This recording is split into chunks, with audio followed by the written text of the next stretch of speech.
Cartoon logic that makes no sense at all. ROT TMNT edition. Rise TMNT edition, that is. So, let's get into it. A pig eating pig. Now, this guy is a pig mutant. He's a pig, and he's cooking pork chops. He's making pork chops. Cannibalism, guys. Cannibalism.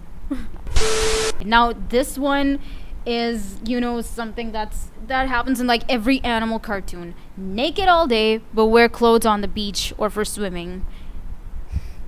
Like I said, happens in every animal cartoon. Like, I feel like the beach is the place where people prefer to wear least clothing and swimsuits, but they're usually naked all day and wear clothes to beach. Also, they don't really wear anything. They just have their bandanas, and aside from that, straps to hold their weapons. Yeah, just that. Okay, moving on. Splinter could have just used a cloaking brooch to just deal with his whole rat situation. I mean, look, Splinter, aka Hamato Yoshi, aka Lujitsu, we love you. We all love you, okay? You're a great guy. But, you could have just used a cloaking brooch. I'm just saying, what happened to you was sad and really terrible, but you could have just used a cloaking brooch. I'm just saying, don't get me wrong, guys. Leo says this. Says he can't go in the humans' world with this whole situation.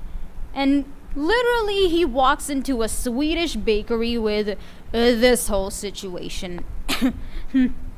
Yeah, like, he didn't even have any clothes or any disguise on. Nothing. He just went there. He just walked in just like that. And on top of that, just to make things worse, well, slight spoiler alert, he consumed some mystic toxic poison something. Yeah, and that's why he was like that. So that makes it even worse, Moving on. Where does Donnie get all his equipment from? I need to know. Like, where does he get all the parts and materials to make his gadgets and, high-tech stuff? Where does he get that? And again, similar points to that. Where did the arcade games even come from? Like, did you see all those gaming consoles? All these gaming consoles, all that stuff. Where did it even come from? They live in a sewer. I'm just saying.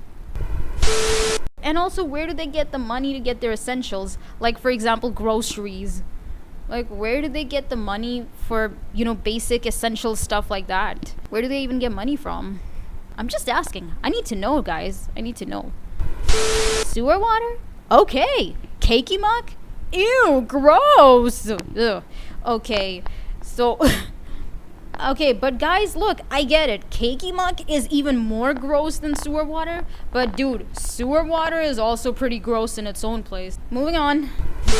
Where does Todd get all the money for his puppies? Like, if you're a pet owner, you do know that you have to, like, buy the essential things for your pets. Dog shampoo, dog food or cat food, grooming kit, brush, litter box. All that stuff, scratch post, and all the basic stuff you get for your pets. Where does Todd even get the money to get all these basic necessities for so many puppies that he has in his place? What kind of side hustle does he have? Does he sell his lemonade? And does that lemonade even make enough to raise so many puppies? I'm just saying. How come none of them noticed that Mrs. Cuddles looks kind of bigger than before? I mean, over here, she looks almost as Raph is. Almost as big as Raph is. Well, not as big as him, but like half his size. He could have just temporarily evacuated the building to save himself from becoming a clumsy bull mutant. I mean, think about it, guys. If you're in some building and, well, God forbid, there's fire or any kind of emergency like that, what do? You try to evacuate the building, right? And this, hotel lobby was filled with mosquitoes. He could have just left for a small time, until they took care of this whole situation. He would have saved himself from getting stung by one of those mosquitoes. I'm just saying, guys. Why is this guy so obsessed with being their arch nemesis? Like, why? I mean, why? That is a good question.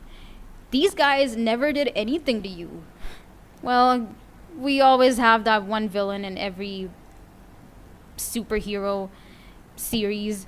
There's always this one character in every superhero series who wants to be known as a big villain but never got recognized because that person was a joke.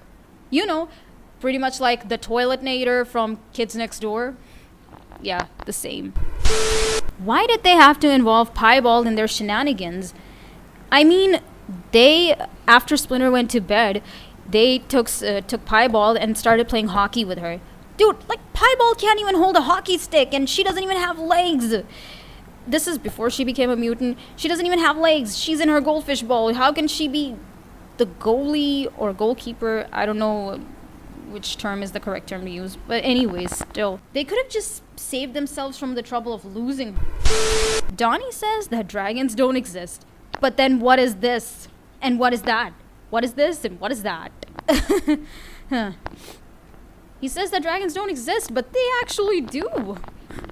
Those are dragons. I mean, they look like dragons, clearly. Leo has magical portal creating swords, but gets easily amazed by a magician's magic tricks.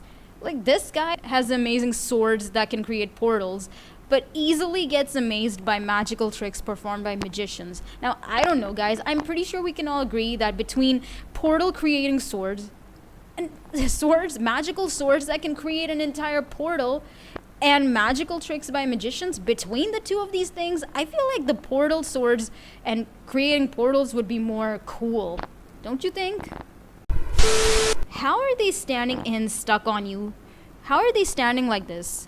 Like, I mean, isn't Raph pretty heavy? Raph does seem pretty heavy, so how is this even physically possible?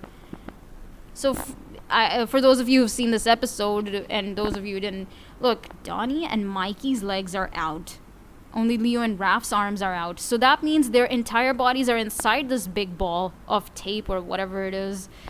So Raph's whole body is resting on, Donnie and Mikey. Isn't he, like, way heavier than these two combined? I'm just saying. Wasn't it, like, pretty heavy and hard for them to just, carry him? I'm just saying, think about it. Like, if this stuff happens to you in real life, you'd probably be falling down. You wouldn't be able to just stand up and easily move around. I'm just saying. But anyways, that's all for today. That's all for the ROT TMNT edition of Cartoon Logic that doesn't make sense. So don't forget to like, share, and subscribe to this video, and push notifications so that you can see more videos. I'll be back with more videos. Okay, bye. Take care.